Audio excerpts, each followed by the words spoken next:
We're back with another episode of Real Estate War Stories. I'm your host, Felicha, aka your favorite home agent. Please do not forget to like and subscribe. Today I have with me a special guest, Stephanie. Thank you so much for coming on. I cannot wait to hear your war story. If you can go ahead, introduce yourself, what do you do, and how long you've been in the business?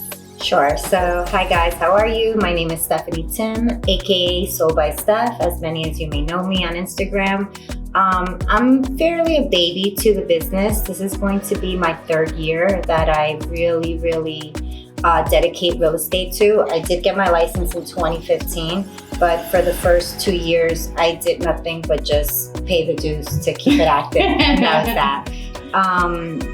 And yeah, I'm pretty much still learning. I feel like we could always learn every day. So no matter how long you've been in the business, there's always something new coming out. So I like to keep informed. I like to learn a lot of new things and see what works. Awesome. So like you said, there are always things happening in the business from year to 3 years. It don't matter. I'm sure you have a war story that you want to share. So what is your real estate war story? Lucky for me, I haven't had that bad. I've heard some crazy stories. Since I got into business, I have been mostly doing listings. And it wasn't until just recently at my last current listing that I have right now, that I was doing an open house. And, I came in early, I set up, I make sure everything was good. Unfortunately, their tenants are still occupying the space and not always are they able to leave the home. In this particular incident, we did have one of the tenants upstairs. So I was like, okay, he's gonna just be upstairs. Sometimes I just won't show that unit, right? Did he know that you were there doing the open house? He definitely did know that I was there. Again, I wasn't gonna show that room. As I'm doing an open house, I have a family that comes in and I'm showing the living room, I'm showing the dining room, I'm over by the kitchen. All of a sudden, I turn around and it's the tenant in literally nothing but his boxers. And he's like, hey. and the family's like, hey. And I'm like, hey. So it was a little awkward. Thankfully, the family was like super chill about it and they were just laughing it off. I was kind of laughing it off. I was like, oh my God. But the house has an offer accepted. So that didn't stop the sale from happening. Yeah, so that's kind of like the only war story I could think of. Do you think he did it on purpose or was it like a genuine accident? I don't think he did it on purpose. I think some people are just so comfortable with themselves and maybe didn't have the right etiquette, I guess, to say like, hey, maybe I shouldn't come down in my boxers. I don't know. I don't really think it was malicious. Okay. I just think he didn't really think anything of it. He was just like comfortable in his boxers that, at least he didn't come down naked. So yeah, that's great. So I mean, like for listeners in the industry, like if you don't know, it's best to do open houses when the homeowners are not there or the tenants are not there. So this situation doesn't happen. Right. I mean, it's great that you're killing it with the listings. Love that. She says she's only 3 years in, but look, she's killing it with listings. Love it. What is one piece of advice that you could give either to buyer or seller or other realtors in the industry that maybe you wish you would have known when you first started that you know now?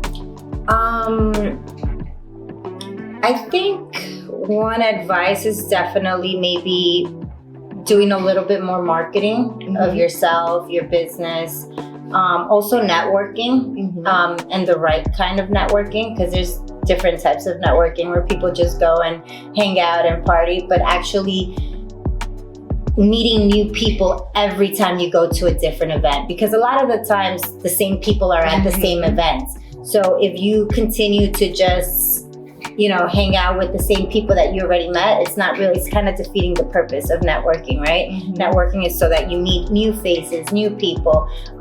So I think in the beginning, I kind of was feeling more comfortable, and it's really more like a comfortable thing, right? Like you already know someone, so you're like, okay, I'm gonna stick in this niche. But lately I've been expanding a little bit more and open to meeting new people.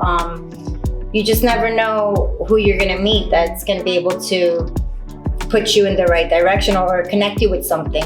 For example, that listing that I was just talking about, that came from another agent. It came from an EXP agent that referred it over to me, and we met during a networking event. It was a holiday party. We were talking business. We were talking how we approach cold calling. And she was like, I have a client for you that I've been trying to get on the phone, and she just doesn't respond to me. I think she'll respond to you. And she was a little, standoffish at first, the seller, but then you have to be persistent. You have to be polite. That's one thing I am, very polite when I meet any sellers or buyers. Even if we have a good relationship, it's always Mr. and Mrs. Always Mr. and Mrs. Never, even after meeting and communicating, I always address them as Mr. and Mrs. And I think being respectful, caring about the client, and actually listening to their needs, will get you the business. People, like I said, people like to do business with people they like. And aside from liking them, then they want to know that you're knowledgeable, then they want to know you're reliable, then they want to know you could get the job done. But first and foremost, they have to like you to do business with you. I love that. And listening is key. That's probably the top thing that stood out to me, because we forget sometimes as realtors too, people do things for their reasons, not yours or not ours. Right. So when you really listen to what it is that they need, then we know how to bring the value to the client. And many times, if you really listen, you're able to respond back to their objections that they have. Because if you're actually listening to what they're saying, even when they come and they say, oh, well, I'm not sure about this, you're going to go back and say, well, hey, Mr. or Mrs., didn't you tell me this is what you wanted? And they'll be like, oh, yeah, that's right. So reassessing the goals. Yeah, and reminding them the motivation to begin with. I love that. So that's great. So if our followers want to reach out to you, if you want to go ahead, I know you mentioned it in the beginning, but go ahead and drop your social again. My Instagram handle is sold by Steph. That's sold by _Steph. And what do I give my number to?